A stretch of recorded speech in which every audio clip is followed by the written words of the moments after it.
Reflexões sobre Salmos por C.S. Lewis, capítulo 8. Uma palavra sobre o louvor. É possível e até esperado que este capítulo seja desnecessário para a maioria das pessoas. Quem nunca foi cabeça dura o suficiente para encontrar a dificuldade de que ele trata, pode até achar graça. Não faço a menor objeção ao riso deles. Um pouco de alívio cômico em uma discussão não faz mal, por mais sério que o assunto possa ser. Segundo minha própria experiência, as coisas mais engraçadas ocorreram nas conversas mais sérias e sinceras. Quando comecei a me aproximar da crença em Deus, e mesmo por algum tempo depois que ela me foi dada, encontrei uma pedra de tropeço na exigência tão clamorosa feita por todas as pessoas religiosas de que deveríamos louvar a Deus, mais ainda na sugestão de que o próprio Deus exigia isso. Todos nós desprezamos o homem que exige garantia contínua de sua própria virtude, de sua inteligência ou de seu encanto. Desprezamos ainda mais a multidão de pessoas em torno de cada ditador, cada milionário, cada celebridade que satisfaça a essa demanda. Assim, uma imagem ao mesmo tempo ridícula e horrível, tanto de Deus como de seus adoradores, ameaçou surgir em minha mente. O saltério é especialmente problemático neste sentido. Louvai ao Senhor comigo, louvai-o. E por que, aliás, louvar a Deus com tanta frequência consistia em dizer a outras pessoas para louvá-lo? Mesmo em dizer às baleias, tempestades de neve e etc., para continuarem fazendo o que certamente fariam, quer lhe disséssemos, quer não? A declaração colocada na própria boca de Deus, o que oferece ação de graças, esse me honra, era como dizer: o que eu mais quero é que me digam que sou bom e grandioso. O pior de tudo foi isso sugerir a mais tola barganha pagã, a do selvagem que faz oferendas ao seu ídolo quando a pesca é boa e fica desconcertado quando não pesca nada. Mais de uma vez, os salmistas pareciam estar dizendo: tu gostas de louvor, faz isso por mim e tu terás um pouco. Assim, no Salmo 54, o poeta começa com salva-me e no versículo 6 acrescenta um incentivo: eu te oferecerei voluntariamente sacrifícios, louvarei o teu nome. Repetidas vezes, o orador pede para ser salvo da morte com base no fato de que, se Deus permitir que os que lhe suplicam morram, não receberá mais louvor deles, pois os espíritos no Sheol não podem louvar. E a mera quantidade de louvor parecia contar: louvo-te 7 vezes por dia. Isso foi extremamente angustiante. Fez-me pensar o que menos eu queria pensar. Gratidão a Deus, reverência e obediência a Ele. Pensei que eu conseguia entender isso, mas não esse elogio perpétuo. As questões também não haviam sido corrigidas por um autor moderno que teria falado do direito de Deus ser louvado. Ainda acho que direito é uma maneira ruim de expressar isso, mas creio que agora entendo o que esse autor quis dizer. Talvez seja mais fácil começar com objetos inanimados que não podem ter direitos. O que temos em mente quando dizemos que uma pintura é admirável? Certamente não queremos dizer que é admirada, assim como pode ser, porque o trabalho ruim é admirado por milhares e o bom trabalho pode ser ignorado. Nem que mereça admiração, no sentido em que um candidato merece uma nota alta dos examinadores, ou seja, que um ser humano terá sofrido injustiça se não for premiado. O sentido no qual a pintura merece ou exige admiração é mais este, que a admiração é a resposta correta, adequada ou apropriada a ela, que se for paga, a admiração não será jogada fora e que se não a admirarmos, seremos estúpidos, insensíveis e grandes perdedores. Teremos deixado de compreender algo. Dessa forma, pode-se dizer que muitos objetos, tanto na natureza como na arte, merecem ou são dignos de ou exigem admiração. Foi a partir dessa conclusão que, para alguns, parecerá irreverente que achei melhor tratar da ideia de que Deus exige louvor. Ele é aquele objeto que, para se admirar, ou se preferir, para se apreciar, basta estar desperto, ter entrado no mundo real. Não apreciá-lo é ter perdido a maior experiência e, no final, ter perdido tudo. A vida incompleta e mutilada de quem é incapaz de apreciar uma sinfonia, de quem nunca se apaixonou, de quem nunca conheceu a verdadeira amizade, de quem nunca se importou com um bom livro, de quem nunca apreciou a sensação do ar matinal no rosto, de quem nunca, eu sou um desses, gostou de futebol, são tênues imagens disso. Mas é claro que isso não é tudo. Deus não apenas exige o louvor na condição de objeto supremamente belo e totalmente satisfatório. Ele aparentemente ordena isso como legislador.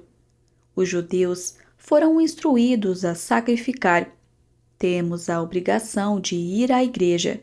Mas essa era uma dificuldade apenas porque eu não entendia nada do que tentei dizer antes no capítulo 6. Não compreendia que é no processo de ser adorado que Deus comunica sua presença aos homens.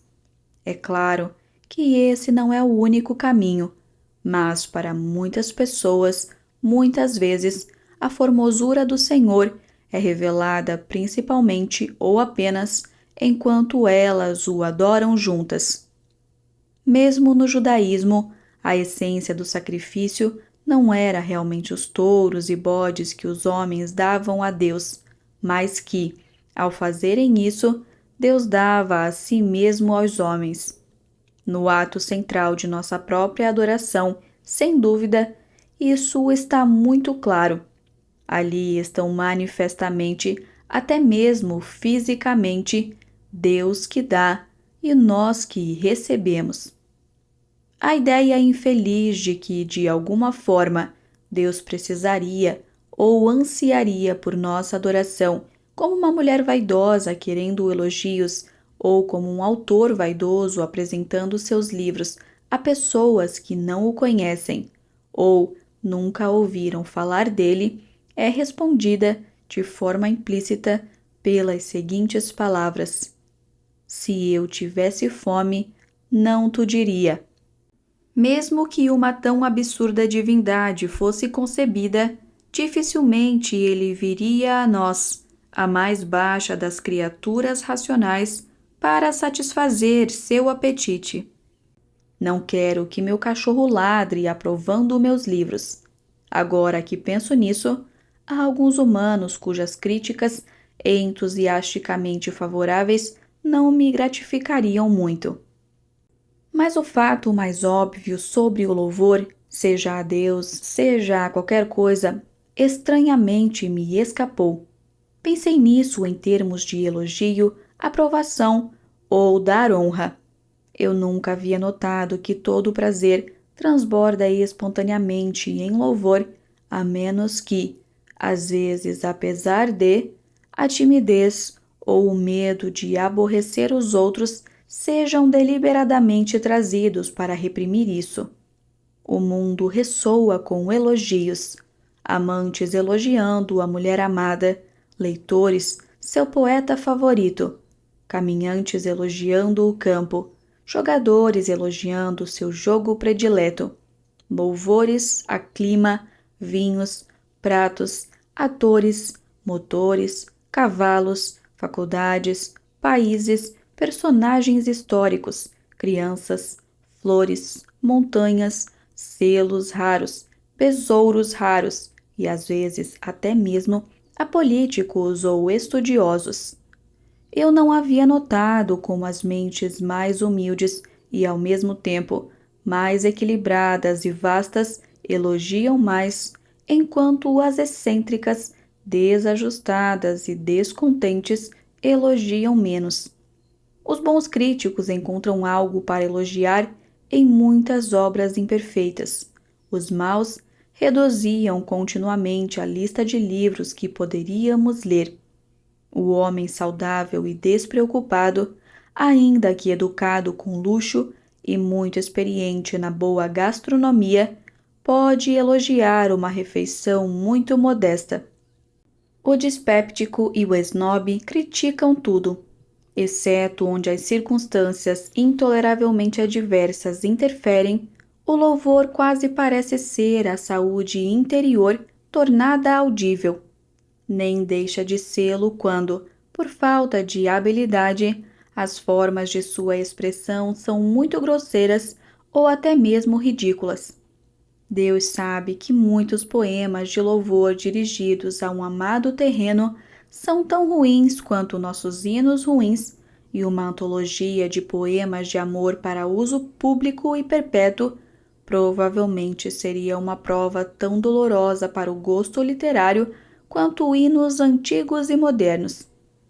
Eu também não havia notado que, assim como os homens louvam espontaneamente tudo o que valorizam, incitam-nos espontaneamente a nos juntarmos a eles em seu louvor. Ela não é adorável? Não foi glorioso? Você não acha isso magnífico? Os salmistas, ao dizerem a todos que louvem a Deus, estão fazendo o que todos os homens fazem quando falam do que lhe interessa. Toda a minha dificuldade mais geral sobre o louvor a Deus dependia de eu absurdamente negar a nós, no que diz respeito ao supremamente valioso, o que nos deleitamos em fazer, o que de fato não podemos deixar de fazer, a respeito de tudo aquilo que valorizamos. Acho que nos deleitamos em louvar aquilo de que gostamos, porque o elogio não apenas expressa, como também completa o prazer. É sua ordenada consumação. Não é por expressão de cortesia que cada amante diz ao outro como ele é lindo. O deleite é incompleto enquanto isso não é expresso. É frustrante descobrir um novo autor e não poder dizer a ninguém quão bom ele é. Chegar de repente na curva da estrada, em algum vale montanhoso de grandeza inesperada, e ter de ficar calado, porque as pessoas em sua companhia se importam com isso tanto quanto se importam com uma lata na vala.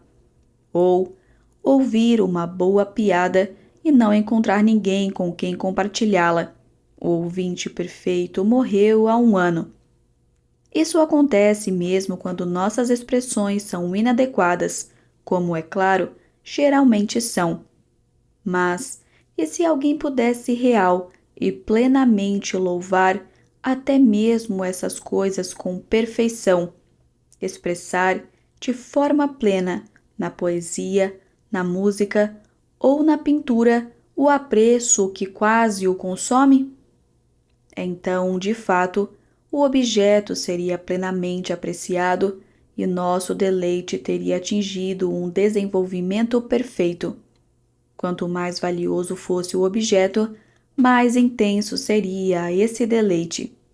Se fosse possível para uma alma criada plenamente, quero dizer, até a medida plena concebível em um ser finito, apreciar, ou seja, amar e deleitar-se com o objeto mais valioso de todos e, simultaneamente, em cada momento, dar a esse deleite a expressão perfeita, aquela alma, então, estaria em suprema bem-aventurança.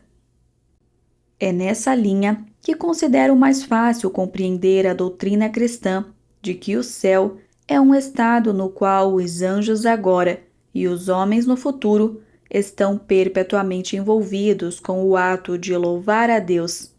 Isso não significa, como pode tão desanimadoramente sugerir, que seja como estar na igreja, pois nossos cultos, tanto em sua conduta como em nossa capacidade de participação, são meras tentativas de adoração, nunca totalmente bem-sucedidas, muitas vezes 99,9% falhas, às vezes inteiramente falhas. Não somos cavaleiros, mas alunos da escola de equitação.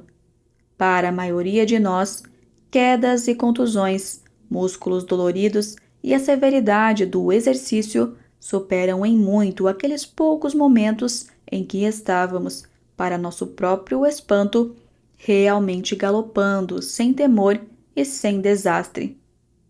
Para ver o que essa doutrina realmente significa, devemos supor que estamos em perfeito amor com Deus, embriagados, afogados, dissolvidos por esse deleite que, longe de permanecer confinado em nosso íntimo como um êxtase incomunicável, portanto, dificilmente tolerável, flui de nós incessantemente em uma expressão espontânea e perfeita. Nossa alegria, tão inseparável do louvor, no qual se liberta e se expressa, quanto a luz que um espelho recebe, é inseparável da luz que reflete. O catecismo escocês diz que o objetivo principal do homem é glorificar a Deus e regozijá-lo para sempre. Mas então, saberemos que são a mesma coisa. Regozijar plenamente é glorificar. Ao nos ordenar a glorificá-lo, Deus está nos convidando a regozijá-lo. Enquanto isso, é claro que estamos apenas, como diz Donne, ajustando os nossos instrumentos. A afinação da orquestra pode ser prazerosa, mas apenas para aqueles que, em alguma medida, ainda que pouca, conseguem antecipar a sinfonia. Os sacrifícios judaicos e até mesmo nossos próprios ritos mais sagrados, como verdadeiramente ocorre na experiência humana, são como a afinação, uma promessa, não um desempenho. Assim como na afinação, eles podem ter muito dever e pouco ou nenhum prazer. Mas o dever existe para o deleite. Quando cumprimos nossos deveres religiosos, somos como pessoas cavando canais em uma terra sem água, para que, quando por fim a água chegar, ela os encontre prontos. Quero dizer, em sua maior parte. Há momentos felizes, mesmo agora, em que um fio de água se move lentamente ao longo dos leitos secos, e almas felizes a quem isso acontece com relativa frequência. Quanto ao elemento de barganha em Salmos, faz isso e eu te louvarei.